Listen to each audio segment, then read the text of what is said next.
Welcome to the REI Agent, a holistic approach to life through real estate. I'm Mattias, an agent and investor. And I'm Erica, a licensed therapist. Join us as we interview guests that also strive to live bold and fulfilled lives through business and real estate investing. Tune in every week for interviews with real estate agents and investors. Ready to level up? Let's do it.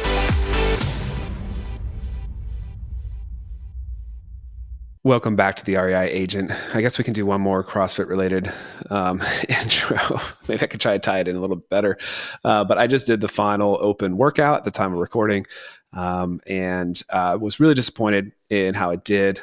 So last Friday, I did this. So again, 3 open workouts that you kind of compare yourself to the rest of the world in CrossFit. These CrossFit workouts are designed to, be something that, most people could do at least a little bit of, even if they're brand new, to all the way weeding out like the top athletes in the sport, people that are dedicating their entire lives to training, all that kind of stuff. And so they're hard. They're really hard. And I, the first 2 went well overall. I was good with them. This first one I redid. Second one I may have redone. I did it on a Friday, and then I ended up getting a fever on Saturday and kind of was battling some sort of cold sickness and then allergies on top of it all week. And I went in this past Friday to do the third one, and I just quit in the middle because it just felt like I couldn't do a decent enough time. I felt like I was still kind of sick. So I was like, what's the point of going through this whole thing if it's just going to be bleh?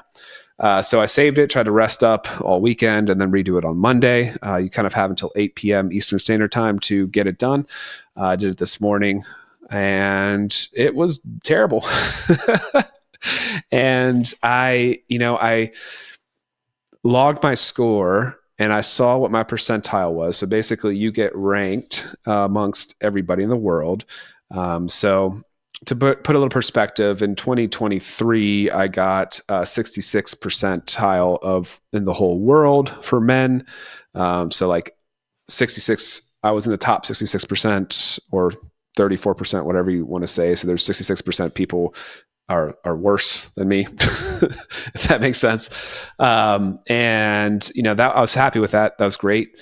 Then last year I actually ended up having COVID like a week or 2 before the open started. And I definitely felt like I was not myself, even though I didn't have COVID anymore. But I definitely felt like I just couldn't perform like I did before. And so I ended up getting like 58% or something like that year. So never fun to go backwards. That's the main thing that I'm looking at. The main reason I do this, I record this in the whole, in the official CrossFit platform, is to see how I'm progressing. And the goal is to do better every year, right? I'm also getting old, so maybe I need to start having a come to Jesus moment and realize that maybe, just being fit and staying healthy is the main goal here. Right. So, I was hoping to do better than 2023 this year, just to kind of prove that I've continued to progress. And then even though I had kind of like a sickness, in 2024, that I've still kind of maintained some kind of progress. So I got 68 percentile for both the first and second workout. And then when I logged my score, I guess it didn't update right away, but it showed me being at 56% for the third one. And that's overall. And I was so mad. I was like, I quit CrossFit. I'm done. This is ridiculous. I can't be less than the year before, like, with the COVID year or whatever. Even though, this workout definitely, I think, was impacted by me being sick and having allergies and all that stuff. But it's just really, really frustrating. It's if you're not a CrossFitter, it's maybe hard to understand. But you work all year hoping you're going to get a little bit better at all these different things and that you perform a little bit better in the open. So all that to say is it did end up updating and got me to the 69th percentile, which I think, by the time everybody's recorded their scores, it'll go down. I don't know how much further down, but I'm hoping I'll still be in the 60s at least. Was really hoping to be in the 70th percentile overall. So I probably would have had to score like 75% or something on this last workout, but I blew it. I bombed it. It would have been great to have this workout on Friday all the way through if I felt, okay, and then get a good sense for it, and then really, hopefully get back on Monday and do it again to be a little bit better. But it's a brutal one. If anybody's in the CrossFit world, it's really hard. But I think, it's just one of those things that if I'm going to tie it into the rest of the life and the perspective and all that, it's something that you need to just have perspective on. Like, I'm comparing myself to people that do CrossFit. If I was comparing myself to the rest of the world, the whole population in general, I might be in the 95th percentile or higher. And so like, it's just, it's all relative. And if you focus on, I guess I'm fairly competitive. I think I have a lot of drive in me to, achieve big things. Like, I don't feel like I'm a jerk to other people if they beat me or anything like that. It's not like that kind of competition. But I feel like I have a lot of drive to kind of be the best I can be. Maybe that's the best way to describe it. But, these kind of things are harder for me to kind of get past, and I need to, keep that perspective and understand that, I do so many other things in my life than train CrossFit and all those other things are just as important, right? I want to have time with my family. I want to build my sales business further. I want to build my sales team. I want to write my book. I want to invest more in real estate. I'm in a band now too. I want to be able to perform. One of the goals there is to perform a concert in the summer at some point, in a couple months. And, all those things are important to me. And I, have to realize that it's going to be a balance. It's not going to be, if you really want to become the 100% best at something, you're going to have to pretty much devote all your time to that one thing. And I don't think I want that in anything. I don't want to be the richest person in the world. I don't want that kind of life.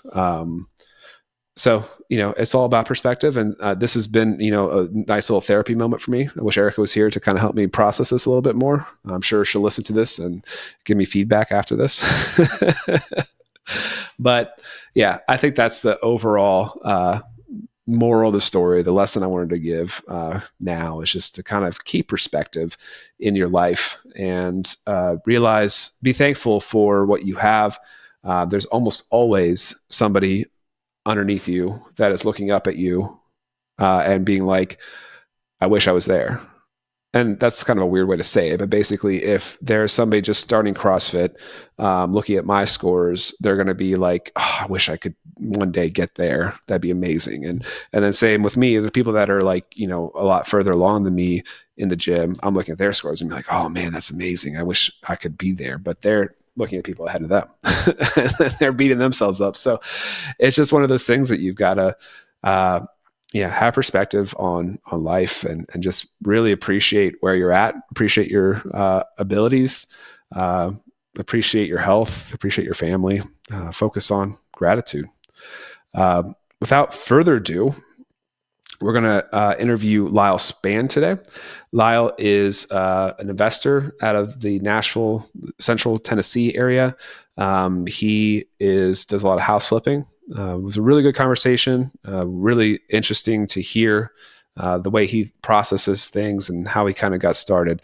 But there's some really good nuggets in there if you are an agent thinking about investing or just an agent that wants to understand investors better. We get into some of that as well. So without further ado, here's Lyle. Welcome back to the REI Agent. I am here with Lyle Spann. Lyle, thanks so much for joining us today. Yeah, man. Thanks for having me. Excited to be here. Yeah, Lyle. So you and your wife are investors. Tell us a little bit about how you got started in this journey of real estate. Yeah, absolutely. I never, ever imagined being involved in real estate or investing. So it kind of fell on my lap. Make a long story short here, worked a W-2 for a long time in the corporate world, and a buddy of mine who was moving to Middle Tennessee from Atlanta flipped houses in the Atlanta market. And he was dating a girl up here and was wanting to move here, get engaged, and kind of get his feet wet in the Middle Tennessee market. I'm right outside of Nashville, Tennessee. Okay. So he hit me up about looking for someone to go look at houses for him, right? Stop by while projects are going, just some boots on the ground. So I did that on the side for him. And then he moved here and made me an offer to join him full time on his team as his acquisitions guy, sales and acquisitions guy. Okay. So yeah, prayed about it, man. Had a lot of conversations with people in my life, and of course my wife as well, and made the leap. And I worked with him for a little while, for a little over a year, and just made sense to kind of go our separate ways. But started our own thing after that, and here we are 5 years later with a real estate investing business and portfolio and all that good stuff. That's awesome. Tell me a little bit about what that looks like when he hired you. So were you kind of salary based, or were you kind of percentage of deal based? What would that look like? Yeah, so it was very heavily commission based, percentage of deals. So there was a little bit of a salary, right, for a little bit of stable income, stability. My wife worked full time as well, but it was heavily commission based. But the year I worked for him full time, we flipped 46 houses between Atlanta and Middle Tennessee. So there was a lot of meat on the bone, if you will, on a commission basis. Wow. Okay, so when you took the leap of faith, you had a little bit of guarantee. He had a track record in a different market, right? So, and you all had kind of maybe seen a little bit of what could be in your market because you were kind of already doing some running around for him, right? Yeah, that's exactly it. So the reason it made sense for me is because for the previous year, I got exposure to how he operates, what kind of volume he did. Right, the systems and process, the proof of concept, if you will, for what he already had established. And we did 5 or 6 in Middle Tennessee while he was still in Atlanta that previous year. Okay. And had already started building out some relationships and things. So knowing that I was also going to be a part of the things that he was still doing in Atlanta, and then building something here in Middle Tennessee, it just felt like a good opportunity. So went after it. But I did have quite a bit of exposure right before making that leap to where I had confidence in what he was doing. Yeah. So, I mean, I guess when it all boiled down to it, like you probably were thinking like worst case scenario, what were you thinking? Like make about the same amount of money as I was in my W-2 job and I get this new experience, and what did it end up being? Was it more than your W-2? It was more than my W-2. And I would have been happy making the same, right? I had freedom of time, some flexibility, some other things, right, that I didn't have in the W-2 world. But yeah, it was way better than I could have imagined. Okay. I mean, that's a cool model if anybody's looking to kind of replicate, if they, are looking to take that much on. So was that just in that market, or is that the 46 flips? Was that, in Atlanta as well? And is that kind of the number that guy typically does? Yeah, that was his biggest year for sure. Okay. And it was split between the two. Okay. He was kind of sitting around 25 to 30 when he was just in Atlanta. And he still had a ton of resources there. And I actually, at least one day a week, I'd leave at like 3:30 in the morning here in Nashville. And I would drive to Atlanta to get there by 8 their time. And we would line up all the houses I was going to look at, all of the houses that we had working that I would go check on. I'd line them all up for one day. And I'd get home at 11 at night. But it's brutal. It was brutal. But it all worked out, right? We were able to still do volume there. And it was, invaluable experience that I gained. Yeah. For awesome. Sure. Okay. So when you broke off to go into this yourself, doing your own thing, I get it why you'd want to do that. Were you also going to focus on other strategies of investing than just flipping, or what else were you looking to do when you broke off? Yeah, for sure. It actually never intended to break off. I was planning to help grow his business. And he and I are still friends to this day. We actually go to church together. But working together, we just really closely. We found out we're different people. We have different leadership styles, communication styles. Just didn't really, wasn't the best fit professionally. So that's really the reason I left. Okay. So never planned to go off on my own. So I had to revisit kind of when I made the decision I wasn't going to stay on. Do I take everything I've learned and just try this on my own, or do I go back to my W-2? Kept a really good relationship with the company that I left. So there was a process there, right, that my wife and I went through to be at peace with going at this ourselves. But when we made that decision, we knew we wanted to flip houses. That's the value that I had. But we also wanted to build a rental portfolio. That was part of the goal. I even wanted to start building a rental portfolio while I was still working, for my buddy. So that's the goal. Passive income over time is our goal. So I guess I'll just tell you, right, we flip 25 to 30 houses a year, and that's kind of where we want to stay. Mm-hmm. and we want to keep 2 to 3 a year. That's our goal. Keep 2 to 3 as rentals. So over the next 10 to 15 years, we've got 25 to 50 rental properties that are bringing in some passive income for us while we still have the active income of flipping. What's your criteria for keeping them? I'm assuming you're doing like the BRRRR method where you're flipping the house and then refinancing money out to hold it for the long term. Is that correct? That's exactly correct. So we use hard money pretty heavily.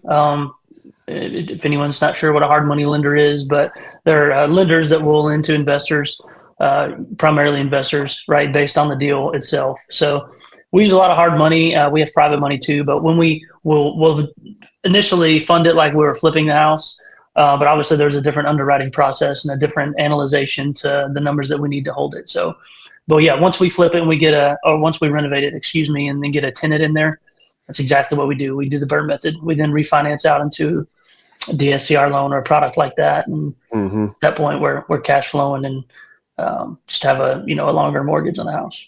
I would imagine that process is more challenging now with interest rates where they are. Are you finding that the best rates or the best way to do that is through the DSCR? Yeah, it's a great question, man. It still is the best way that we have found to do things, just because of the volume that we're doing and the requirements that you need for a DSCR loan as opposed to more of a traditional lending option. But you nailed it. It's definitely tricky to make the numbers work. So you got to find a really good deal, and it's usually one of those smaller first-time home buyer type houses, right, that you can get for a discount that needs work, and make sure when you're all in between what you bought it for and your rehab that you're still in that threshold where you can make money on it by keeping it. Yeah, so just to explain what a DSCR loan is as well, to people that may not be familiar with it, is basically it's a loan that I think it came from more commercial products. It's more like, think about it more like a business loan, where they are really just analyzing the numbers of if this property will perform like a business. So what they want to see is the rent rate to be. They have different requirements about what the number needs to be, but how it performs compared to what the mortgage payment would be itself. So basically, you don't necessarily need to qualify for the loan yourself and your personal finances. And that can be really beneficial if you, for whatever reason, maybe your taxable income is really low because you've depreciated a lot of real estate assets, and maybe you don't qualify for a mortgage anymore. You can still get one through a DSCR loan. I'm doing one right now personally, getting better rates than I would get otherwise. And it's been very simple, 30-year fixed as well. So it's not like it's an arm loan either. But it's, and actually it's been cheaper too, to actually originate. Like the origination fees overall, they're also cheaper. So I will keep shopping around. I think especially in the high interest rate environment, you kind of have to be a bit of a mortgage expert to know what the best fit is overall, because I think it's different. Some local banks might offer you a better product than a DSCR loan. Like for example, I had a bank for a while that was offering a little bit higher of interest rate than what the going rate would have been. However, they were financing basically 80% of the ARV on a 30-year fix from day one. So you go to close on the property and you're getting all the cash you need to, renovate the house, buy the house, etc. And if you do it right, you might have a little bit extra. And they just charge a little bit of more of interest rate. It's a 30-year fix as well, just an in-house loan that a bank was lending on. So it's good to make those relationships, right? I mean, you were talking about that earlier. Like you need to have relationships with in the area you're working. So banks. Who else is important to have relationships with? Yeah. So great question. You laid into right out what I was about to say, man. So you're right. You mentioned kind of being a little bit of a mortgage expert. That doesn't hurt by any means, and shopping around is vital, right? Making sure you have the right options. But relationships, building relationships with other investors and other realtors. There's a lot of people out there who have rentals and have either used DSCR loans or have used local banks, right?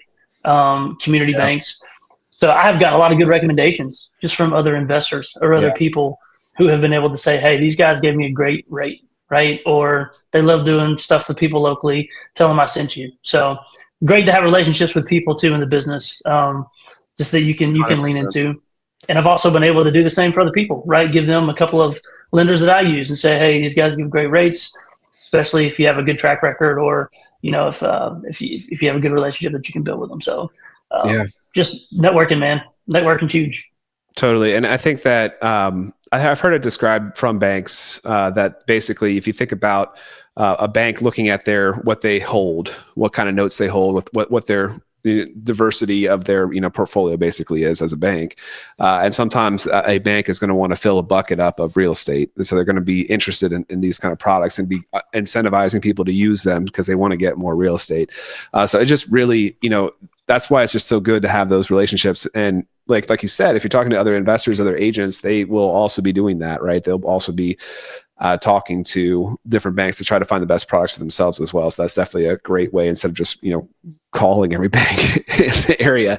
And you've mentioned too, like sometimes the track record is really important. And often a local bank is going to want you to kind of have a deposit relationship with them as well.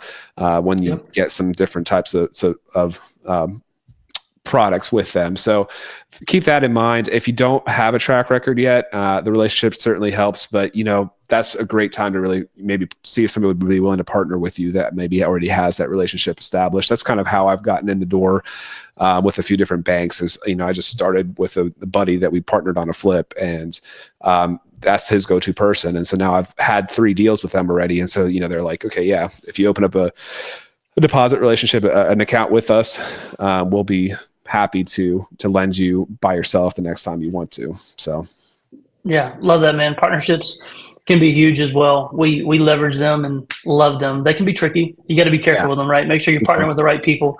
I cannot overstress that, but they can also be extremely valuable.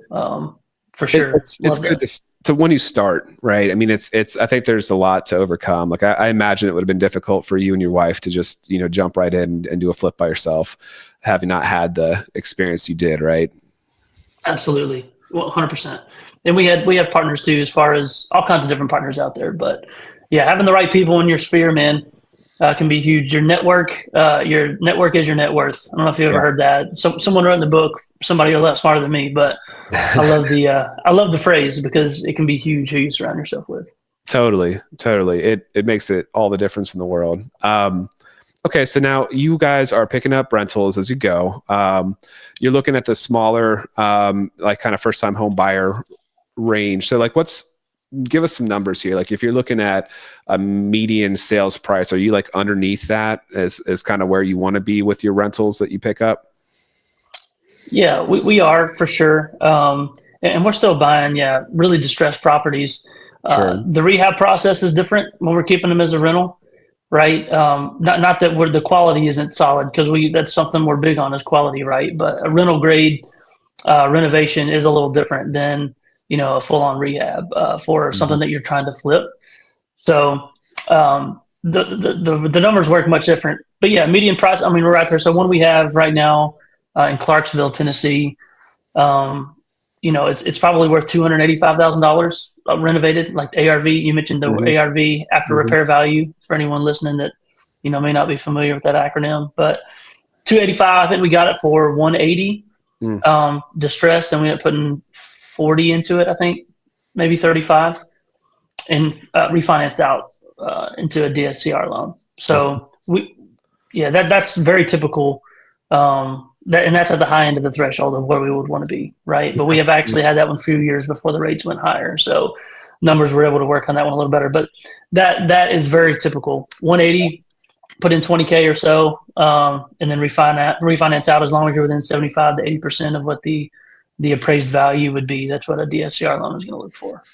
Yeah, I'm running into probably the one I'm doing, the BRRRR I'm doing, it's probably not going to work like a true BRRRR where I get all the cash back out. Partly because I'm doing a 70%, and that's where, getting a better interest rate for that 70% as opposed to 75 or whatever is part of it. So, and the appraisal honestly came back lower than I expected. So that's another factor for sure. But it's still, I mean, if you think about, even if a BRRRR doesn't work 100% well, like you have this brand new renovated, beautiful property. And let's say you put $10,000 into it. Like, it's like, would you put $10,000 down to get this deal? Like, it's still a pretty awesome thing overall. So I can't really complain.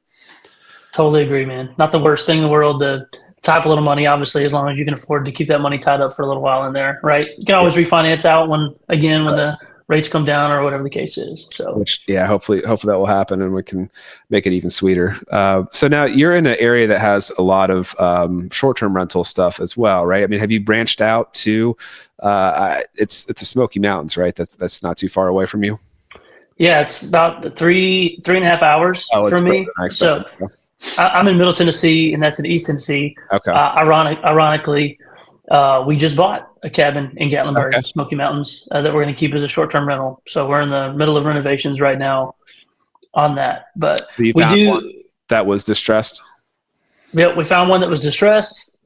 It was being rented out. These people have had it for a long time and just never done any updates or really had a lot of deferred maintenance to it. So we were able to work out a pretty good deal with them. And I mean, just comps are great for stuff that's selling, and then performance on Airbnbs in that area are doing really well. So we feel like it's going to be a home run, but it needs a ton of work. We got like $125,000 worth of renovations that we're doing to it. How big is the property? It's a little over 1,900 square feet. Okay. So it's got 4 bedrooms, 2 full baths, and then some common areas too. Right there. I mean, I don't know if you're familiar with Gatlinburg, if you've heard of Gatlinburg or Pigeon Forge. They're a popular tourist spot in East Tennessee in the mountains. And it's a point that's just under a mile from the strip of Gatlinburg, this Airbnb. So, it's funny. So there was, we should get into this a little bit too, but there was this big Airbnb boom, right, through COVID, through the pandemic that definitely happened in that area. But there was also, prior to that, I mean, there was some, the short-term shop, right? I mean, I think there's a few different people that are kind of promoting short-term rentals. And I think that was a very, very popular hotspot. I actually had at least one person in particular that comes to mind, but I had a few people that came from that kind of market and then kind of ventured up further north and ended up. So we're in Harrisonburg, Virginia on the Shenandoah, the Blue Ridge Mountains. We have a resort not too far away. And I actually had somebody from Virginia Beach strike out left and right in Gatlinburg, couldn't get a property under contract no matter how hard they tried. We're driving back home with their tails between their legs, disappointed and heartbroken and all this stuff. And then they're just kind of like, man, there has to be some other, because they're basically driving up north through the mountains, right? And they're like, there has to be something else out there that could work. And then I think they're kind of Googling as they go, and they found the resort close to Harrisonburg, Virginia, Massanutten, and found me. And they ended up getting probably one of the best locations of any kind of Airbnb that I sold in that area to date. And it was before everything went crazy. So they're sitting really pretty now. But it's just funny how, that pandemic thing really blew things up a little bit. Did you buy this on the market? And then B, how did you analyze the numbers to make sure that you guys are going to be good at the end of the day? Yeah. So we did buy it on market. We got it for much less than they had it listed for, which is part of the reason it was sitting for a really long time. Sure. And we just hit at the right time, right? They were motivated to sell. So, but one of my buddies, he's an agent, Derek Trainer, here locally, but he has a Airbnb in Gatlinburg. So he's got a lot of relationships there, and he's got a lot of knowledge of the area. Mm-hmm. So he was helping us look for one.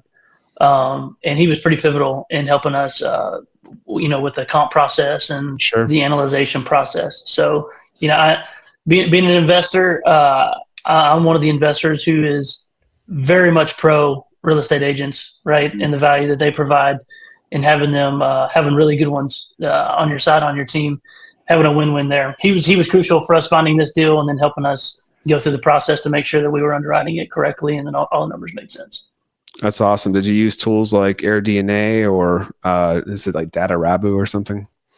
Yeah, I think AirDNA we definitely used, and there's another one that's slipping my mind right now that Derek introduced us to that I think he uses. But and it had solid numbers too from the people who sold it. Although they had been there for a while, not done much to it, they had pretty good records. Okay. T12 and just it's really good records of the performance. So.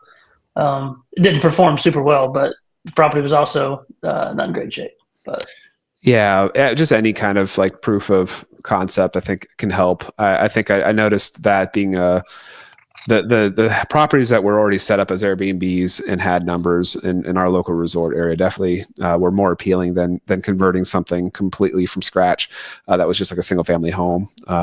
And it's also a good time, I think now. Honestly, I was very apprehensive with Airbnbs in these kind of markets a few years back because I saw the boom happen, right? I saw the sales prices go skyrocket and just the flooding of new Airbnbs. I don't know how it is in Gatlinburg, but in this area, we had a lot of single family homes. People were just living in these areas. And some short-term rentals, but then, a lot of new ones came on the market. A lot of new short-term rentals came on the market. And so there was a lot more competition. I think a lot of people were buying based on numbers from before there was just this huge influx of new Airbnbs. So they could see, like this property should, on AirDNA, should be performing at this level. And then when they actually get up and running, there's a ton of new Airbnbs. So that the reality was they weren't performing quite as well. And so all that kind of made me feel like there could be this recipe for some downward pressure on price. If a lot of people are underperforming and can't sustain, they might have to be forced to sell. And then if they're forced to sell, then you might have to start competing down, right? But honestly, it wasn't near as bad as I expected. It hasn't been. I think now, if you're setting something up, you're working with real numbers. So I think there's not like this huge influx of new Airbnbs coming on the market. So you're actually, using probably a realistic outlook of how the property will perform when you're doing your analysis. So it's cool. I'm glad I was wrong. I'm glad it wasn't as bad as I expected, or I was worried about, at least. Yeah, absolutely, man. And here in Nashville, completely different market. Airbnb is very popular here too, right? There's a lot of that, but they've really cracked down. The metro area has really cracked down on, limitations and all kinds of stuff. So, but yeah, still a market for it if you do it right.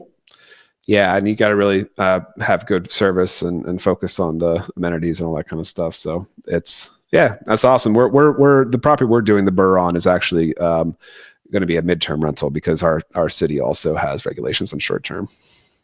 Understood. And that's something we didn't even touch on, but I love the concept. I don't have one yet, but midterm rentals, right? There's your traveling nurses, there's your snowbirds, there's a whole market for that too.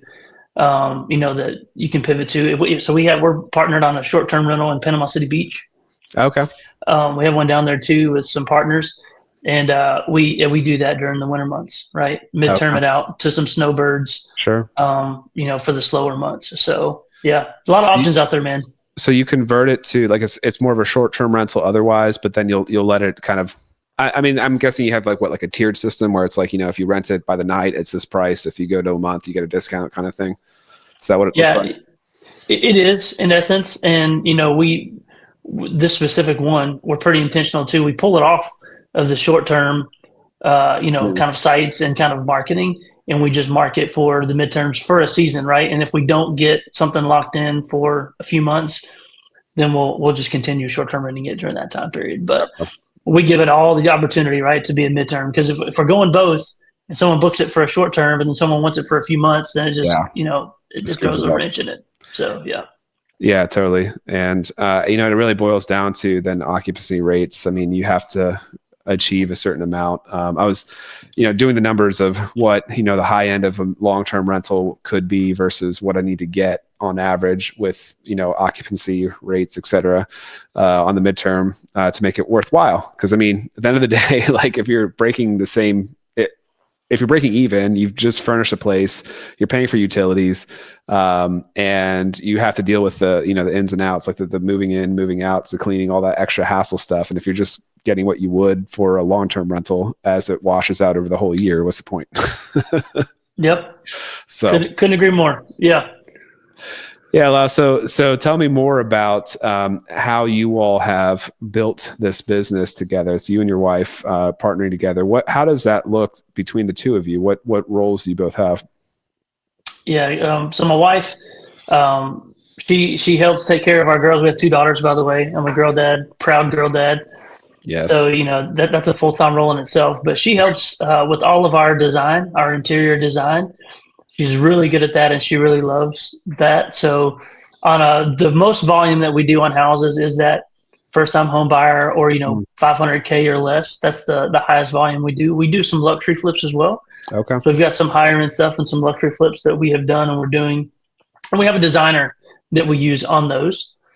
But she does a lot of our interior design. She does a lot of our transaction coordination. So she'll help set up utilities on properties, set up insurance, things of that nature, some of that stuff that she can do in her own time. And, just help out with some of those tedious tasks. She's great at that. And man, she's my biggest supporter too. So taking care of our girls and all that kind of stuff frees me up as well to be able to focus on finding deals and analyzing deals and going to see projects, things like that. 100%. So she's my better half by far, man. That's for sure. Anybody who knows me would tell you that too. How old are your girls? Yes, for sure. I've got an 8.5-year-old daughter and I have an almost 2-year-old in May. She'll be 2. Okay. So cool. Yeah. Got a little one. We have 2 girls and then we got a son that's like 2.5. So 8, 5, and 2.5. So I feel you, man. It's a crazy life. It is, man. You, I don't know. I feel like embracing chaos is like your strongest attribute if you're wanting to be happy as in the stage. Yeah, I totally agree. It's a season for sure, right? It's a chaotic season, but I will say, man, I got to be honest with you. My parents live a couple miles away, and my wife's parents live a couple miles away. And that's nice. One of my in-laws is retired, and my dad is retired. So it has been our village has been pretty awesome to have close by with the kids. That it takes a village really makes a lot more sense to me these days. Yeah, I value it a lot more than I used to. That's for sure. But yeah, we're blessed, man. Well, tell me a little bit about the luxury flip. So I think, so when I look at my flips, when I look at the deals that I've done, I think one of the themes that I've kind of kept in mind is that, if you are in the meat of the market, if you're in the median of the market, there's going to be the most people, the most demand typically, right? So if you're renting or if you're at the median or below, that's the sweet spot as far as high demand goes. Like, if you're going to be wanting to sell it, you're going to have a lot of people able to afford it, and it could fit a lot of people, a lot of different demographics. First time home buyers could be one for sure. And then, and depending on the location, there could be others as well. But, when you're renting as well, like, if you're wanting to have a steady stream of tenants, like it's easier to be at that lower price point than it is to do something luxury. So tell me a little bit about how you all look at and what got you to get into the luxury flip market. Yeah, it's a different market, right? So fortunately here in Nashville where we are, so Tennessee, especially Middle Tennessee, but all of Tennessee has been it's been a big draw for some of these people who are coming from California, from New York, right? Colorado. Not only is it centrally located, but there's no state income tax here. Right. We get a little bit of all the seasons. So it's got some things going for it, right? So especially here in Middle Tennessee, there's Franklin, Tennessee, which is right outside of Nashville. Yeah. Which is the nicest area in Tennessee. And it's a huge draw for these people who are buying these luxury houses. Or you got somebody from California who just sold a house, right? And they got $3 million and they come in paying cash for a $1.5 or $2 million house that they're getting land, a little bit of land and the bigger house. So there's a market for it here. Location is key as far as luxury flips go. We've passed on some higher end houses in some smaller areas just because, who knows how long it'll sit or kind of what the market is there. So location is definitely key. But we got interested in it once we had some systems and processes down for our flips. And we felt like we had good contractors, things of that nature, and we had built some really good relationships. So our designer for our luxury flips is also an awesome retail agent. And she sells a lot of higher end houses. So she has a lot of network in that market, right? And she and her husband's a contractor. So we partnered on a couple of deals together. They're like a bang bang duo, right? A dynamic duo. And they're really good people too. I know, right? He was a country music singer at one point. He was on The Voice. Like, I know they got all kinds of they're just checking all the boxes for this HGTV show or Magnolia Network show. But so when I did my first luxury flip was with them, and I think I've done 5 together with them. And the biggest one we did was actually in Franklin, and we sold it for $2 million. So some of the comments I made was case in point. California buyer came in, ended up buying it one day on market. Full asking at $1.99 million, cash offer. We closed in 2 weeks. Wow. So, the process from what we typically do to the luxury flip, to answer your question a little more directly, the numbers, we still run the numbers the same. We have to have a lot more margins because the risk versus reward has to make sense. If I'm going to tie up, we bought it for a little over $1 million distressed. Yeah. Right. $1,075,000 distressed. Yeah. Ended up putting $425,000 into renovating it. Wow. Yeah. It was a huge project, right? Yeah. In order to tie up that much money all the time, in order to have the stress, and it was a very nerve-wracking project, being the first one we'd done at that level. The margins, the reward had to be worth it. So the process is the same. We just have to have higher margins. You have to build in, longer hold times. So you have to certainly adjust some of the pieces, but the overall process is the same. So once we felt comfortable with our processes and our systems on flipping a house, we felt like as long as the numbers made sense, we were prepared to go and take down a luxury type flip. So it sounds like that agent was probably pretty pivotal too, to have confidence in, this is going to sell. I would imagine, like, having somebody experience with that said, this is what people want in this market. You should do it like this. Is that accurate? Hands down. So she helped me comp it on the front end when we were underwriting the deal, when we were analyzing it, before we even officially were under contract. She helped me comp it. She walked it with me. And she knew this area. So this was in a neighborhood called West Haven in Franklin, which is one of the nicer areas, right? It's a whole community. But she had sold houses within this market, had a lot of relationships, and she felt really comfortable with our ARV, our after repair value, which gave me the confidence to come in and say, all right, I can analyze this rehab. I know what it's going to take to renovate this thing. Along with her too, because she was, we used luxury everything. I've never paid more for an appliance package in a house. I didn't know appliances cost this much, right? But that's what people expect. If they're paying $2 million for a house, they want the bougie lights, they want the bougie appliances, all that stuff. So along with her help on the design side, man, we were able to make it happen. And we made $175,000 net on that flip. So, and that I don't say that to brag. I hope it didn't come across the wrong way, but that was our biggest deal to date. But you got to think, man, we paid over $1 million for it, and we put $425,000 in it. It took 8 months from when we bought it to when we sold it. So it's a long time. That's a huge risk that we took. Totally. So having that reward and having that, it felt really good to have a win like that. No, that's awesome. And I mean, to your point as well with the margins, like if you're thinking about, price reductions or negotiations, possible, in this kind of scenario, if it doesn't sell, you're not looking at, $5,000 reduction, like, or if, you're looking at a $5,000 or $10,000 or percent off of the original list price, kind of negotiation range. Like, that's a lot more significant, obviously, in that kind of price than it would be on a $300,000 house. You nailed it, man. If we were going to price reduce that one, right, we were going to be coming down $50K or $40K. Like, price reductions there, it hurts. And if you don't run your numbers the right way and you don't have good margins, that can completely kill a deal, right? If we had $75,000 margins here and we end up having a price reduced by $50K, spending 8 months and $1.5 million to make $25,000. Yeah. Our first time, our smaller flips, I make $30K minimum usually. So yeah, it's that. But for anyone who's doing the quick math here, I do want to make a little note here that HGTV and some of these shows you see, it's not all glamour for one. But if you know that I bought it for $1,075,000 and I put $420 into it and I made $175, you can do the math that there's hundreds of thousands of dollars in costs and expenses that we had, right? We paid 6% realtor fees on this, right? Yeah. So there were 6-figure, commissions that we paid, plus our money costs, right? Our holding costs. So there's a lot that goes into it, but if you run the numbers the right way, you can definitely win in this space. Yeah. That one of the things you said there made me want to ask this question, and that is, like, do you have like kind of a minimum projected profit that you want to hold before to be able to take on a property like a normal flip? Yeah, absolutely. And people ask me this question a lot. There's something called the 70% rule. A lot of investors will use. I don't necessarily use that.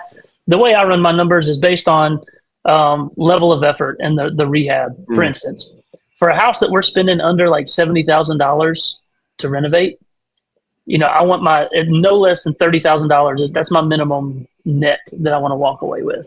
That's after the purchase price. That's just that's after. That's my net. So that's after after we pay our investors, or we pay interest on our money, after we pay commissions, after we pay utilities, insurance, right? When we settle at the end of the day, I want to net 30K on the I guess house. my question was the $70,000, that's the repair cost, or that's like all in? Okay. No, that's our rehab cost. Yeah. Apologies for the confusion there. Yeah. So for me, the way I look at it is our risk, right? If I'm spending a lot more money renovating a property and more time, right? There's more complications that can happen the bigger projects you do. Yeah. So if I can stay a smaller risk, right, a quicker job, I'm okay making less money, knowing that I'm going to turn this thing around quicker. I'm not tying up as much rehab money, things like that. So that's how I look at my numbers. If I'm doing, especially if I'm doing a $30,000 flip, $40,000 flip, I'm okay making $30,000 net on that, right? Yeah. Now, if I'm spending 75 to like 120K in rehab, $50,000 is my minimum net that I'm looking for, that I'm going to walk away with, right? There's bigger risk. It's going to take more time. Bigger project, things like that. And then anything over, 120, 125K in rehab, I'm looking for 75K to, 6 figures in margins to take on a huge project that ties up a lot more money, ties up a lot more time, a lot more things can go wrong in a big project like that. Things go wrong with flips anyways, right? Sometimes you take out walls or floors and you see things that you didn't know were there. So there's a built-in, cushions and things for that. But that's how we look at things. Short answer to your question is based on the level of rehab, but 30K is our very minimum, no matter what, that we want to see in order for us to feel comfortable pulling the trigger on a flip. And the $1 million question too is where are you sourcing your deals typically? Yeah, I'm a little unique, at least to other investors who I'm connected with, and we're part of a mastermind. There's all kinds of masterminds out there, but we're part of an investor mastermind. So I'm connected to a few hundred people. And a little unique in how we operate.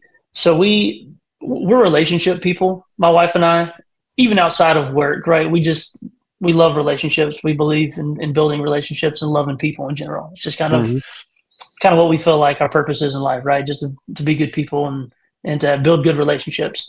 So that carried over into how we built our business.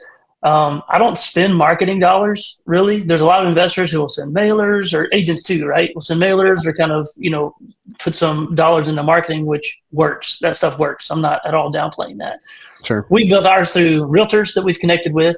So we work with a lot of realtors and we let them know, hey, if you have a seller that their house is not market ready, or they just want something quick, or if they're motivated to sell, if you pull us in, we'll let you represent us, and you can list it for us on the back end too. So you can represent us when we sell the house, a beautifully renovated house.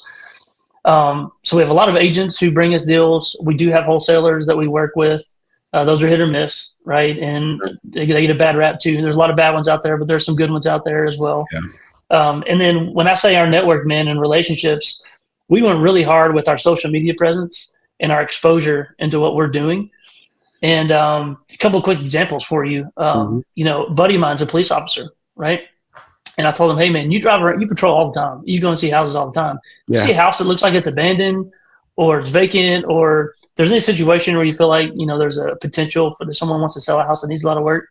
If you connect me, if you shoot me the address and we're able to buy it, we'll give you a referral fee. Like, we'll hook you up if it works out. Made friends with my mailman, right? The guy who comes, we talk about the Vols, right? Big Vols fan, right? Who sees mail piling up in a mailbox, or who sees distressed houses, right? And these people who have occupations that's what they do. They drive around all the time. So we've gotten deals that way too. Just really our network and exposure. People from our church, our family want to sell rentals, or someone passes away and they don't want to deal with it, because we have built that presence. And we've been fortunate enough to have people just bring us a deal and make it work. So that's our main lead source. We do reach out to pre-foreclosures. Okay. That's one of our biggest kind of tools that we do direct to seller is, we look at pre-foreclosures to see if there's a win-win to help somebody out of a tough situation that makes sense for them to sell their house, and then probates as well. Those are the two direct to sellers that we really do. People who have inherited properties and are, potentially looking to just offload them and looking for a cash offer. We go direct to seller on those, and then basically our network, man. That's awesome. That's really cool. I love that. I mean, that's such a great example. I mean, that's good marketing. That's good practice for real estate agent sales as well as investing. And that's just being like, well connected and just kind of having that in your mind all the time. I mean, that's kind of what one of the approaches I'm looking at for the midterm rental is, just kind of, if I have this like in my head all the time of like, who is going to be, if I see, a construction company working somewhere that is from out of town that I don't recognize the name or whatever, maybe that's a source I could try to get some midterm rental stays from, and just, kind of getting creative, thinking about it, and just kind of, keeping that open so that you can find those opportunities, and looking for opportunities instead of like just being held back by like doubt or whatever that some people struggle with. Yep, absolutely. And not an annoying or, a negative way, but I also just try to take advantage of conversations, or when I meet people, I'm never like, hey, I flip houses, you got anything? I'm not like annoying with it, but if I'm meeting someone or talking to someone and they ask me, hey, how are things going? I'll slide in. Yeah, I went by checked on one of our properties this morning. Whenever they're like, sometimes that'll lead to, oh, really, properties? What do you do? So, I always look for just ways to at least let people know, what we're doing, and just be front of mind if it comes to them. So that's awesome. Well, I have to ask if you have any kind of golden nuggets that you'd like to share with people that maybe are thinking about getting into investing in general, or just kind of, general wisdom for people, mindset for people in this space. Yeah, two quick things for me. I'll say one on the real estate side, and then one on just kind of the mindset side. On the real estate side of things, especially on the investor side of things, the nugget I have, man, is it can be scary for people. They're like, I don't have the money to buy a house, right? Or I don't have all this kind of stuff. It is shocking how many resources are out there, right? You just got to take action. That's my biggest thing. Like, just take action. Get in the right room, right? Be around people who are either doing it or have some knowledge there, and soak everything you in, and just take action. You'd be surprised at how many resources for capital there are, how many deals are out there. But it doesn't matter. It doesn't matter how many deals are out there or how much access to money you have. If you're not looking for a deal, or if you're not taking the action, just rolling up your sleeves and getting some good old, reps in, then it's hard to do anything. You can listen to podcasts all day and read books all day, but if you don't do anything with it, then you're going to sit right there. So that's my biggest thing. Just get out there and get after it. I love it.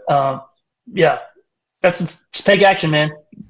Yeah, do something, right? Just to add to that real quick, is I think that that's been a reoccurring theme on this show for sure. Just to, in addition to what you said, but like to try to find the deal first. Don't worry about where the money's going to come from right away. Like that, people often wait till they have their savings up, or they want to think the traditional, like, I can't, how could I possibly buy a deal if I don't have any money, or a connection to somebody. But I think if you find a deal good enough, you can figure it out typically. I totally agree. And I've been shocked at how many people in my life have access to capital, whether that's a self-directed IRA that they want to fund with, or, all kinds of different things.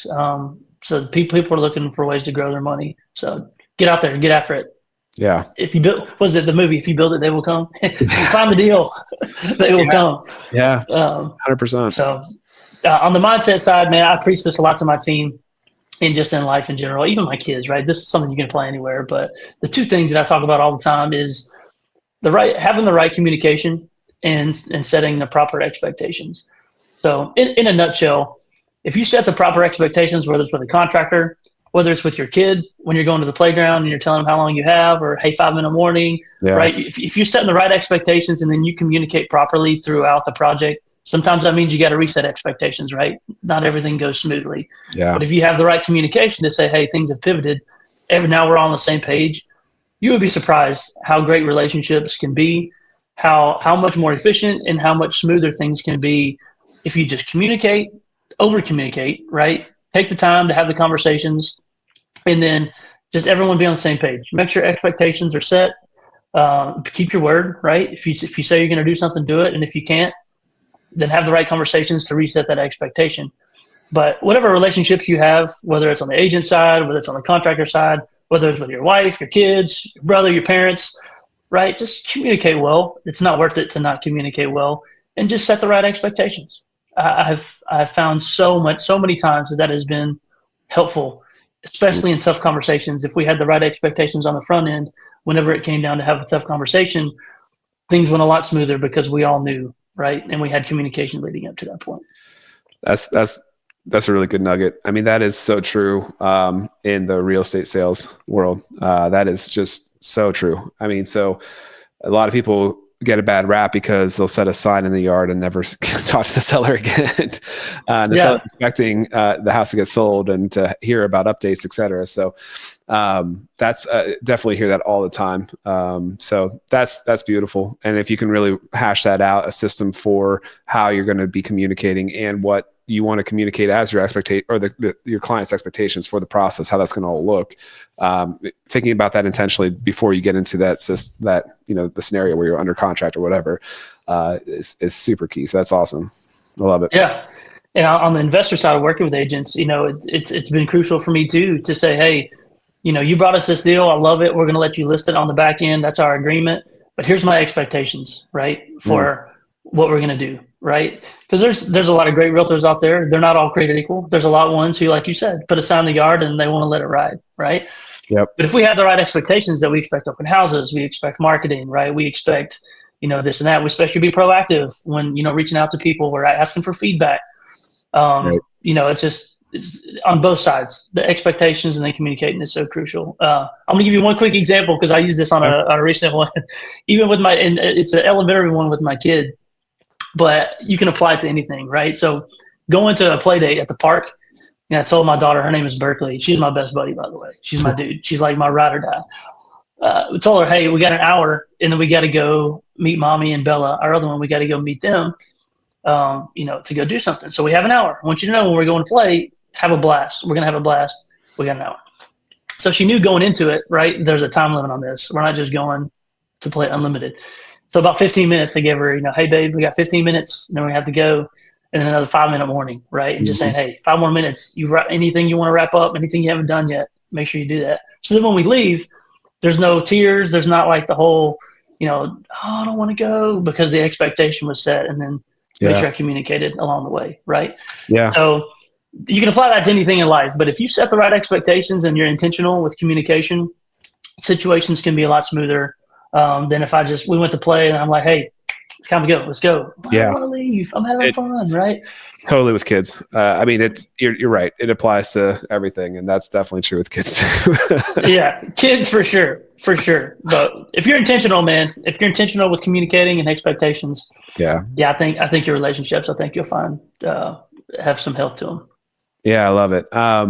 Now, how about a book? Do we have a favorite book that you currently are reading, or the one that you think is kind of fundamental that everybody should read? Again, mindset or real estate investing specific. Yeah, my favorite book right now is called The Go-Giver. I don't know if you've heard of it, but we're big on giving in our home anyways, and that one had a lot of really good principles in it. Just talking about other people and how giving can, it can really not only help people, but obviously it can help yourself and kind of further what you're doing by investing in other people, surrounding yourself with the right people.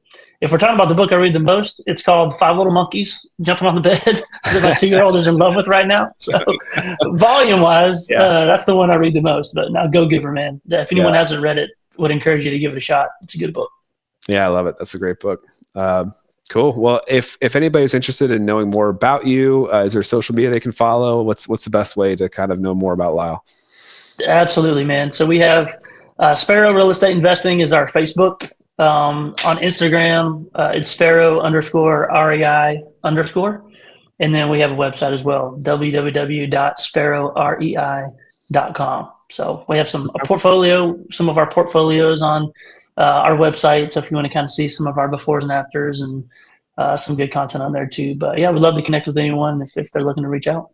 Cool. That's awesome. I love it so much. Thanks. This has been a great conversation. I really had a good time. I hope we can stay in touch. If anybody's looking for Airbnbs, we can throw each other, connect them to your agent that helped you with Gatlinburg, et cetera. But yeah, it's been a really good conversation. I appreciate it. Yeah, right back at you, man. Appreciate it. I got to leave you with something though. Dad jokes are my thing. So you got to let me tell you one from one dad to another. You got to let me tell you one dad joke. Yeah. What do you call an alligator with a GPS? I don't know. A navigator. There you go, man. Little nugget. That's the other nugget. Yeah, last nugget for you. That's awesome. Thanks so much. Yeah, man. Have a good day. Thanks for listening to the REI Agent. If you enjoyed this episode, hit subscribe to catch new shows every week. Visit reiagent.com for more content. Until next time, keep building the life you want. All content in the show is not investment advice or mental health therapy. It is intended for entertainment purposes only.